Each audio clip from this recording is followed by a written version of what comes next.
But first, let's talk about something else the left is doing this, Nutty, which is advancing this notion that children are born in the wrong bodies and that they should be subjected to a life of torture as a result of that.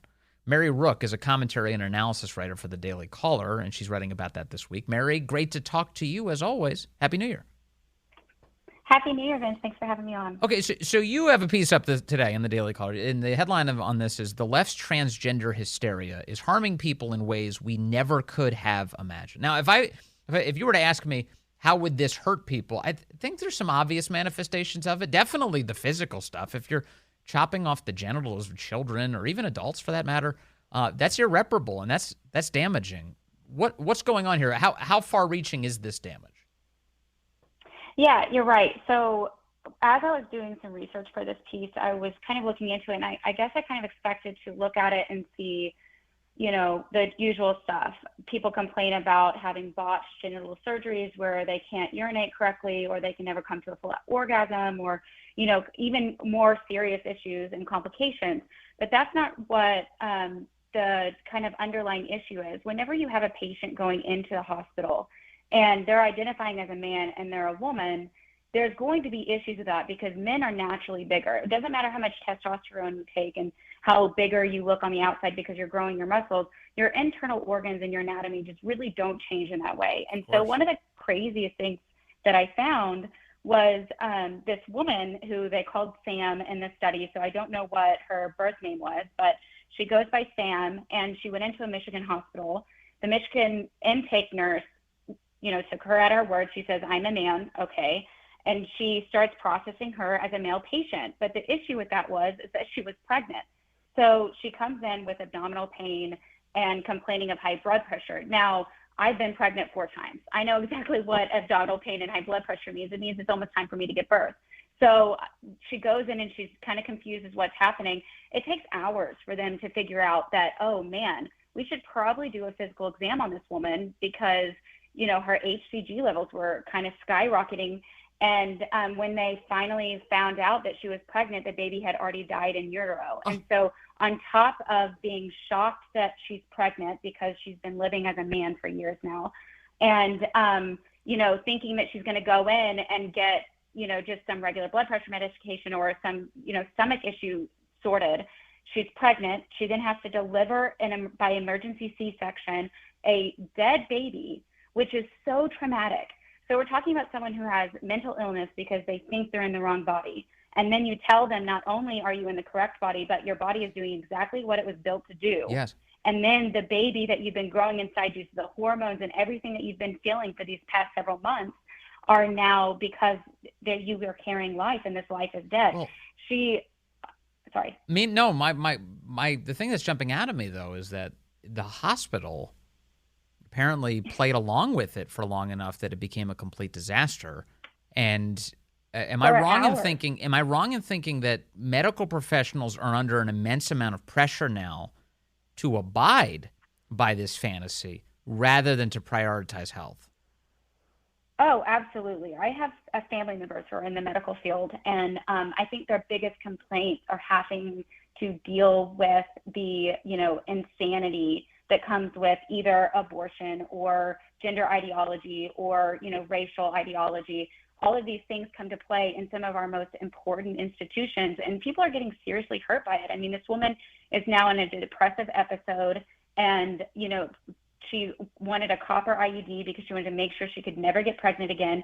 So she's having this realization that she's a woman. She will always be a woman. No matter what, she will be a woman. Yeah. Because even living as a man for years, she was still able to get pregnant. And that's actually a lucky case because most of these detransitioners that we hear about online, their biggest fear or their biggest anxiety or sadness is the loss of their infertility, especially for women, the loss of their infertility, the loss of being able to breastfeed their children whenever they do come back around to the side of light. Like, these things are serious issues, and doctors that play along with it and doctors that don't speak the truth are harming their patients. And there used to be an understanding that doctors did no harm. We found out during COVID that was not really the case anymore. Doctors were really ready to do as much harm as they possibly wanted to do as long as you didn't abide by their ideology with COVID. And now we're seeing it with gender as well, except for instead of forcing you to get the jab or, refusing to treat your cold because you're not vaccinated, now they're just ignoring basic biology. When you have a woman coming in with abdominal pain and the intake nurse is willing to treat her like a man, you're killing life. And I know the left doesn't see unborn children as true life, but it is. And it is because she mourned it. She mourned the baby without even knowing she was pregnant for long enough to become attached. The other piece is that it's not just individual doctors, it's the major medical organizations who are doing this. Mm-hmm. The American Medical Association, in the UK, their medical organizations, they're the NHS. They're making claims that fly in the face of their prior understandings. For instance, that it used to be that we would all acknowledge that so-called gender dysphoria is a mental illness. It is a mental disorder. Now the pressure is on to say actually no, it's not. And certainly in the UK they straight up say it's not a mental illness. This is not a mental disorder. This is how far medical fields have gone. They've abandoned biology itself. Yeah, and we're seeing it here in the U.S. too. I mean, our major medical organizations have completely turned their back on reality and have pushed this gender ideology to the point where, I uncovered that OU Health was performing surgeries on young children. They had to admit to us that they were going to stop doing that because the pushback became so strong. But it's not just them. I mean, we just promoted a man impersonating a woman as a lieutenant colonel of the Space Force. And then he goes on and says, not only do we need these people in the military because we're no longer going to be fighting wars like we used to, we're going to be fighting them with our quote unquote brains, but he's encouraging major corporations to be doing the same thing. So instead of getting these people the help they need, we are quote unquote affirming their mental illness, telling them that it's normal, and then giving them actual positions of power.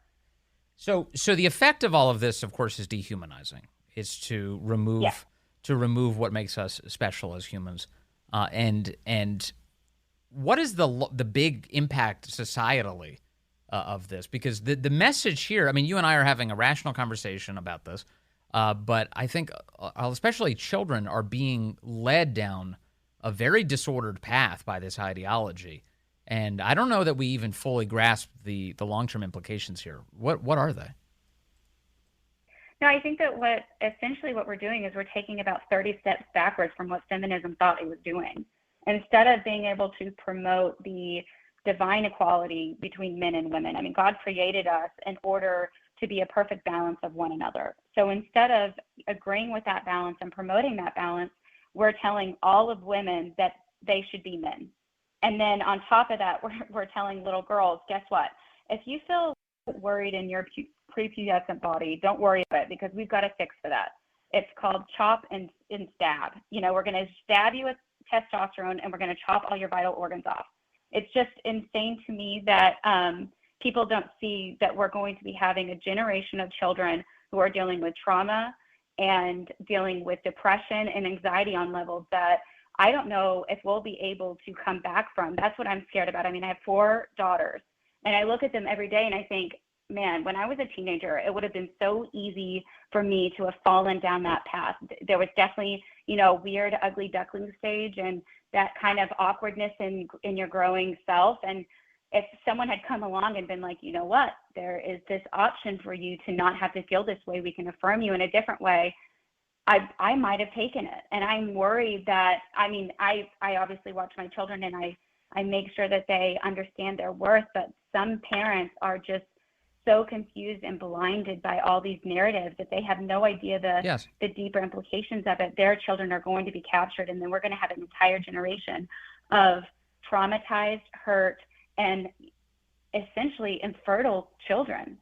Well, we definitely have conditioned ourselves to think that there is an easy way out of all of our challenges, haven't we? I mean, everything is just like you can turn to your phone for instant distraction, whatever you need, anything can be delivered. It's like this life of ease. So you do become conditioned to thinking like anytime you encounter a challenge, you can smash a button and solve it. And this feels like an extension of that.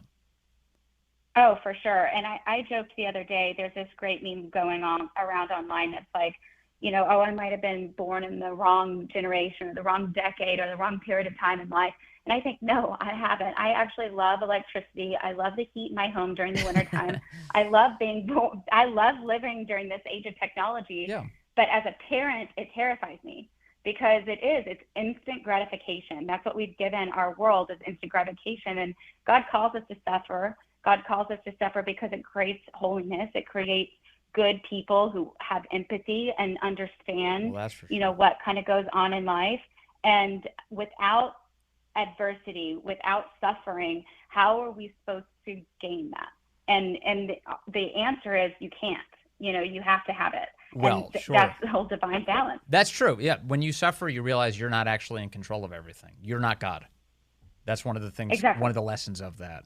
But that's what the left pushes most. The left pushes the selfish ideology that you are the God of your world. And anything inside your world is the most important thing. And anyone that attacks that world is the enemy. Mary, how old is your oldest? 12. 12 years old. Do you have an idea of what you're going to do when it comes to cell phones? Oh, yeah. I mean, I'm outside the norm. Most of my daughter's friends have cell phones now, and we just won't be doing that.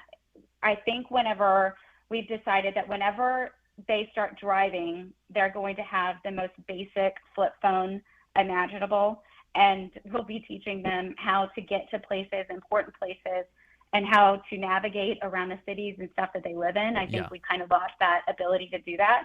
You're going to buy your daughter a map? Yeah, exactly. She's going to get a map and a compass, and hopefully she'll find her way home. But that's funny. In all seriousness, I don't think that children need access to everything all the time. And in fact, their brains literally cannot handle it. And our brains can barely handle it. I mean, think about, the first time you signed on Instagram and you got like 100 likes on something, the dopamine in your brain is just bing, bing, bing, bing, bing. But then imagine that happening to someone who is underdeveloped or who is having trouble in school or who doesn't have very many friends. All of a sudden, that validation becomes way more important than what happens in real life. Yeah, they say the same thing is kind of true of psychedelic drugs, for instance, too. It's like it takes your brain to places that you're not supposed to be in. Exactly. And I'm watching it happen definitely on those phones. Hey, thank you very much, Mary Rooke, as always, for your excellent insights and for being a great American. Thank you, Mary. Good to talk to you today.